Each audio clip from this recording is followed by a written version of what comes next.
Namaste, my dear students. Good morning. Welcome to the Wave Optics 4 class. In the last class, we studied in detail about Huygens principle. It is nothing but applications of Huygens principle. Using the Huygens principle of wavefront, we proved Snell's law. We showed once again total internal reflection, and we also proved law of reflection, that is angle of incidence is equal to angle of reflection.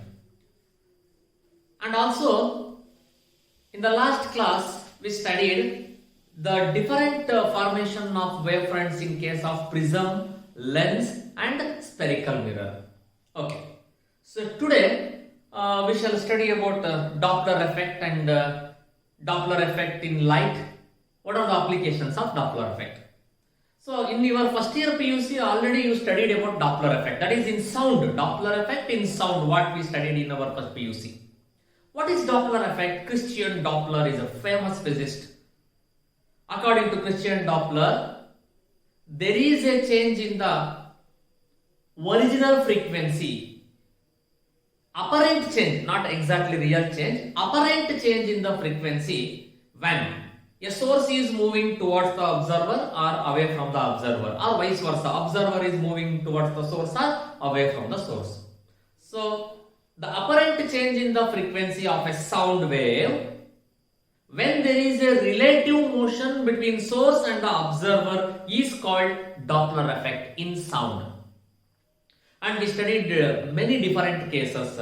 Source is stationary, observer is moving, observer is stationary, source is moving, both are moving in opposite direction, both are stationary. So we studied many different cases and derived many equations.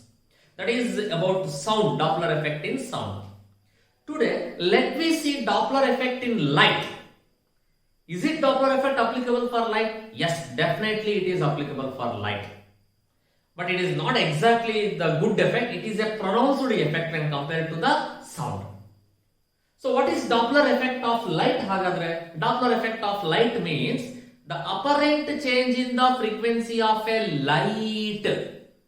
The apparent change in the frequency of a light wave or light, what? Due to what? Due to the relative motion between the source of light and the observer. Same definition as you studied in your first PUC for sound. So just you have to change light. Instead of sound wave, you have to write a light wave. What is Doppler effect of light? The apparent change in the frequency of a light due to, this word is very important, relative motion between the source of light and observer. So we don't have a derivation for our syllabus. It is for your entrance exam purpose. I wrote, if nu is the true frequency of light, nu dash is the apparent frequency. So delta nu means nu minus nu dash, that is the change in frequency, is given by nu into Vs divided by C. So what is nu? True frequency. What is Vs? Velocity of the source of light, velocity. C means what? Speed of light in vacuum. So this is the main equation. Delta nu is equal to nu into Vs by C. So what is delta nu? It is nu minus nu dash. So but in light we have only two cases. One is when source of light moves away from the observer. Another one is when source of light moves towards the observer. Okay, so we have only two cases in Doppler effect of light. Under that, the first one, when source of light moves away from the observer. If he is an observer and source of light is moving away from the observer.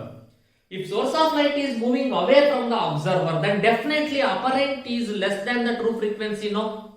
Because the speed of light is very fast. Even you can't observe the change. That's why when source of light moves away from the observer, nu dash means apparent frequency. Okay, this apparent frequency is less than the true frequency. Therefore, delta nu is positive because nu minus nu dash. What is delta nu? Nu minus nu dash. If nu is greater than nu dash, then delta nu must be what? Positive. When source of light moves away from the observer, delta nu is positive. Suppose if you want to write in terms of wavelength, You all know that frequency and wavelength are inversely proportional. So therefore, lambda dash is greater than lambda. If nu dash is less than nu, then it is a wavelength of the apparent wavelength. This is the true wavelength of the light. So lambda dash is greater than lambda, and delta lambda is negative because lambda dash greater irodrinda lambda minus lambda dash ಮಾಡಿದಾಗ when lambda dash is greater than lambda, delta lambda is what? Negative. So delta lambda negative means what? Wavelength shift towards the end part of the VIB-GIAR. What is the last color? Red. Wavelength shift towards the red color. So wavelength shift towards the red end of the spectrum. So in a spectrum you have VIB-GIAR and this wavelength, because delta lambda is negative, since lambda dash is greater than lambda, then it shifts towards what? Red end of the spectrum. And it is called red shift. That you already studied in your high school. Okay, so wavelength shift towards the red end of the spectrum and it is called red shift. What is the main application of red shift? Red shift proves that universe is expanding. Because if you observe today, if red shift is in this position, after 1 month the same pattern you observe with a large distance or some distance which is away from the initial point, what you see today. It shows universe is what? Still expanding. So it is the application of redshift. This question may you expect. What is redshift or what is the application of redshift? When source of light moving away from the observer, when you see the redshift, when source of light moving away from the observer, you can see the redshift. What is the significance of redshift? Redshift confirms that the universe is expanding. Now, the second important case. Source of light moving towards the observer. If he is the observer and the source of light moving towards the observer. When source of light is moving towards the observer, he may observe more in the apparent change of the frequency compared to the true frequency. That is, nu dash is greater than nu. If nu dash is greater than nu, then the change in frequency delta nu is what? Negative.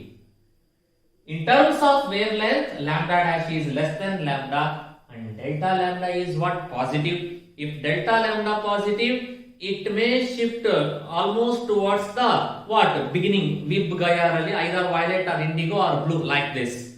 If it is negative, end part red. So in this case, delta lambda is positive and wavelength shift towards the blue end of the spectrum and it is called blue shift. So these two terms you have to remember, that is red shift and blue shift. When you will get blue shift? When source of light moves towards the observer. When will you obtain the red shift? When source of light moves away from the observer. Okay. So now we shall study some important applications of Doppler effect or uses of Doppler effect. So this Doppler effect plays a very important role in many aspects, because using this Doppler effect you can find the speed of stars and galaxies. Even it is unable to see the many stars in our naked eye and the galaxies, but we can find the speed of stars and galaxies only with the help of Doppler effect. That is one of the major applications. So what are the applications of Doppler effect? It is used to measure the speed of stars and galaxies. It is used to measure the speed of rotation of the sun.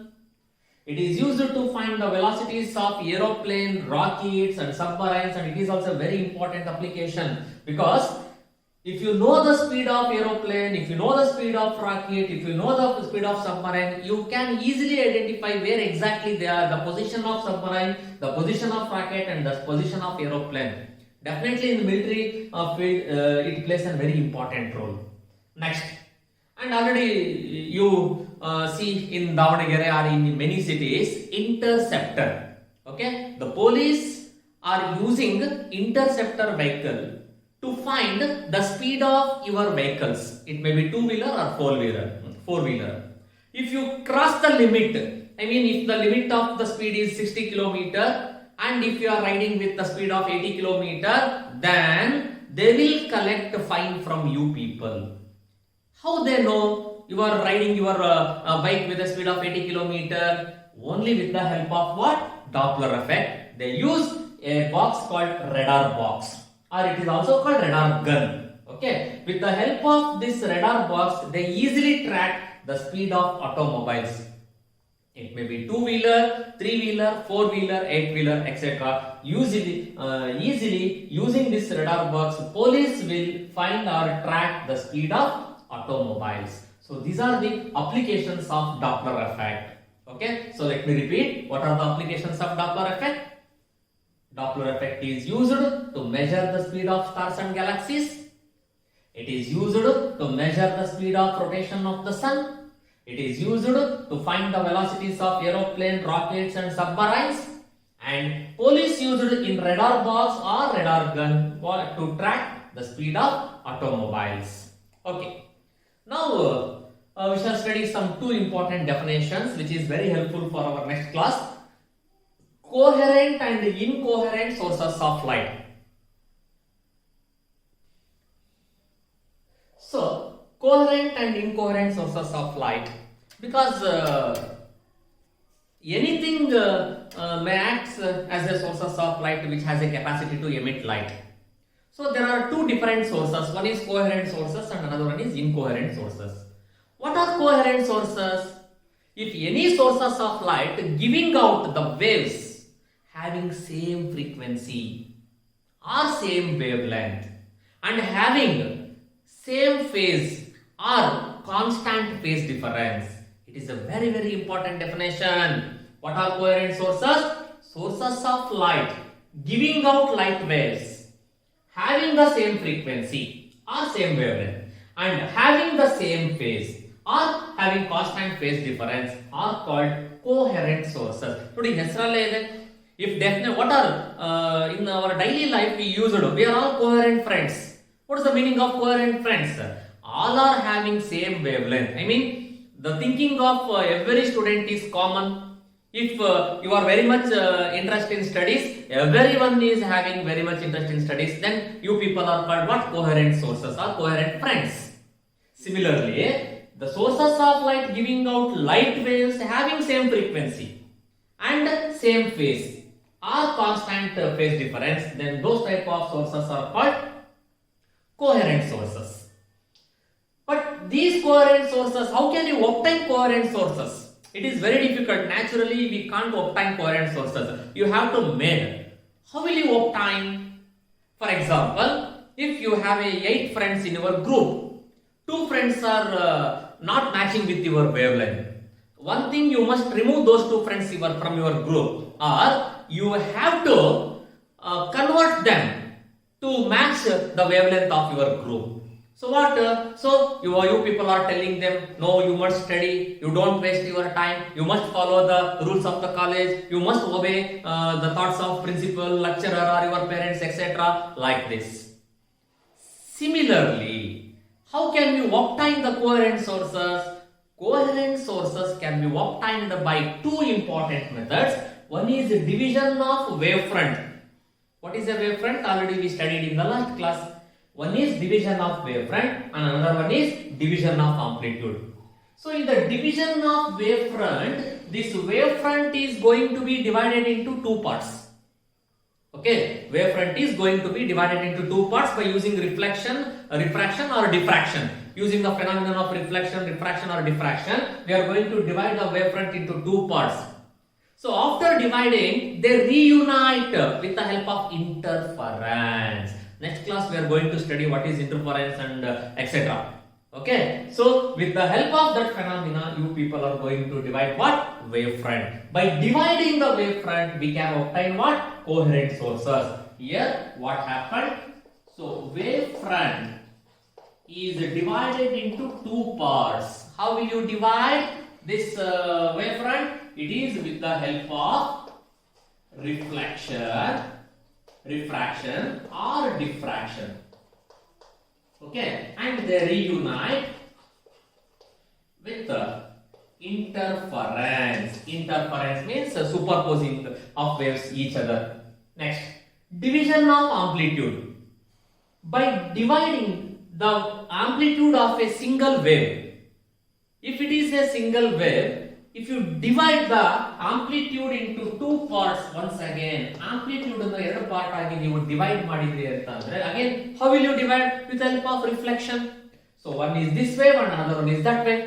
So by dividing with the help of reflection or refraction the amplitude of a light wave, again they reunite with the help of interference, and they will become what? Coherent sources. Later secondary source ಆಗಿರುತ್ತವಲ್ಲ, those all sources behaves like a coherent sources. Probably you may not get any question related to this for your theory exam, but it is very important for your entrance exam. So that's why I am telling. Okay, so what are coherent sources?